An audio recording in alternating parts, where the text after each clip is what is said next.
Welcome! I'm absolutely thrilled you're joining us for today's explainer, because honestly, we're unpacking one of the most profound and frankly surprising philosophical paradoxes you'll find in ancient literature. We're pulling this straight from the Mahabharata. Now, if you know the Mahabharata, you know it's this massive, deeply influential ancient Indian epic. But the specific excerpt we're looking at today, it centers on a fascinating narrative. It's a story of duty, the pursuit of knowledge, and a completely shocking revelation about where true spiritual enlightenment actually comes from. Okay, let's dive into this. Who holds more wisdom, the highly educated scholar or the lowly butcher? I mean, in almost any ancient society, and let's be real, even in most modern ones, we just assume that the person who dedicates their entire life to academic and religious study, the scholar, right? That they're the ones holding the keys to the universe. We certainly don't look to a butcher, someone working a gruesome, everyday blue-collar job, for cosmic wisdom. But the text we're analyzing today, it completely flips this assumption on its head. To understand exactly how it does that, we've got to look at our two main figures.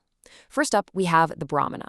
He's a high caste scholar, he is of irreproachable character, totally pure-minded, and he's dedicated his whole life to studying the Vedas, which are the most sacred texts. But here's the catch. He did this by leaving home without permission. He essentially abandoned his aging parents just to pursue his own intellectual and aesthetic goals. Now, contrast him with the fowler. A fowler is basically a bird catcher and a butcher. He belongs to the Shudra class, a lower social tier.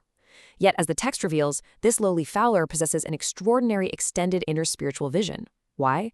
Well, because he is fiercely, deeply devoted to fulfilling his everyday religious obligations, most notably his absolute unwavering dedication to his parents. So you're probably wondering, how do these two completely different worlds even collide?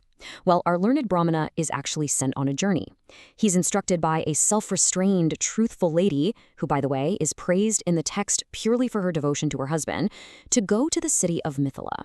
She tells him that in Mithila, he's going to find a fowler who will explain the ultimate mysteries of religion to him. I mean, you can imagine the Brahmana's confusion, right?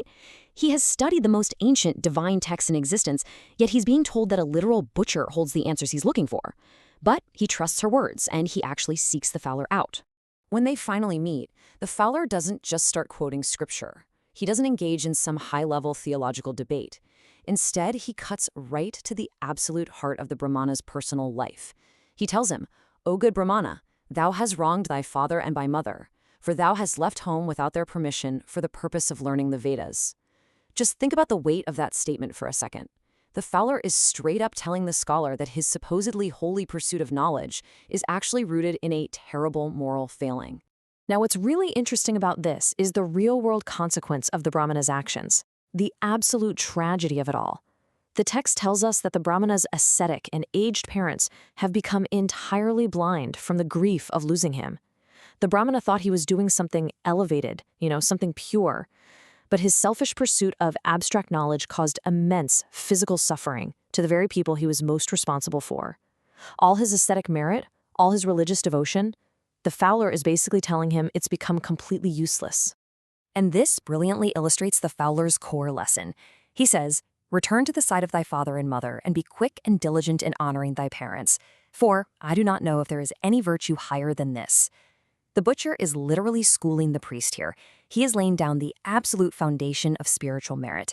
He's saying you cannot achieve true enlightenment if you abandon your fundamental everyday duties. Taking care of your family, honoring your parents, fulfilling your immediate responsibilities, that is the highest virtue. Hearing this, the Brahmana has a massive epiphany. It hits him like a ton of bricks. He realizes that despite his incredible education, he was completely blind to his own sins.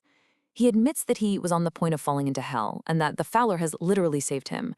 And I actually want to pause here for a second and ask you, where in your own life might you be prioritizing your own ambitions, your own studies, or your career over the immediate, quiet duties you owe to the people right in front of you? It's a lot to think about. But as the Brahmana processes this incredibly humbling lesson, another massive question hits him.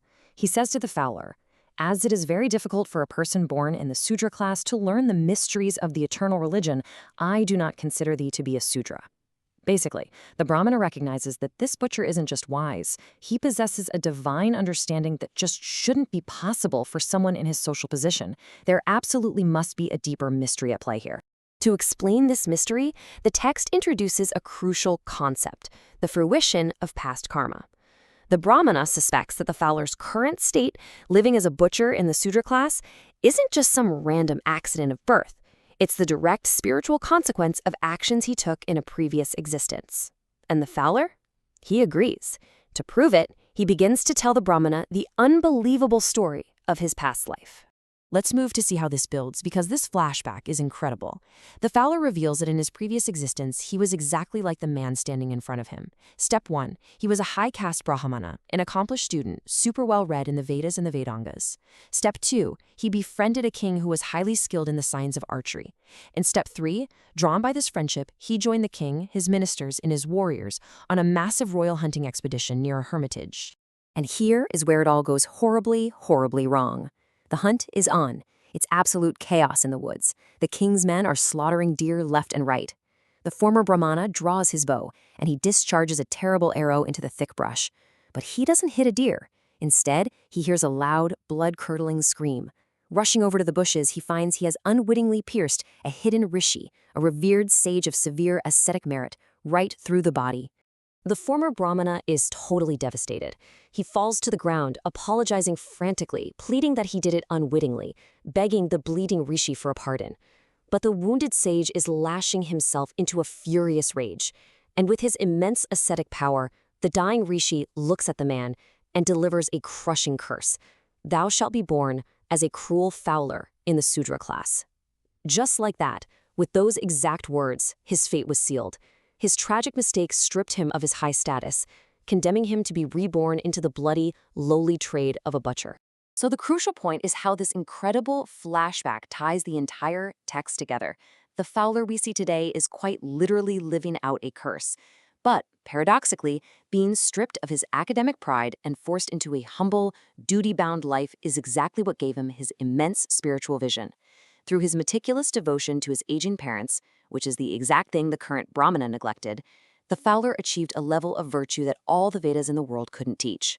This text is showing us that true spiritual wisdom isn't found by running away to study in isolation. It is rooted firmly in our everyday actions, our humility, and our basic, everyday responsibilities to others. Which brings us to a final question that I really want you to take with you today. The Brahmana thought he was seeking enlightenment, right? But he was actually walking toward hell because he ignored his responsibilities. So, are you chasing your own version of enlightenment, whether that's a huge promotion, intellectual status, or some lofty personal goal, while ignoring the fundamental duties in the people right in front of you? It's a really heavy question, but as this ancient text proves, it might just be the most important one you ever answer. Thank you so much for joining me for this explainer, and I really hope this incredible story stays with you.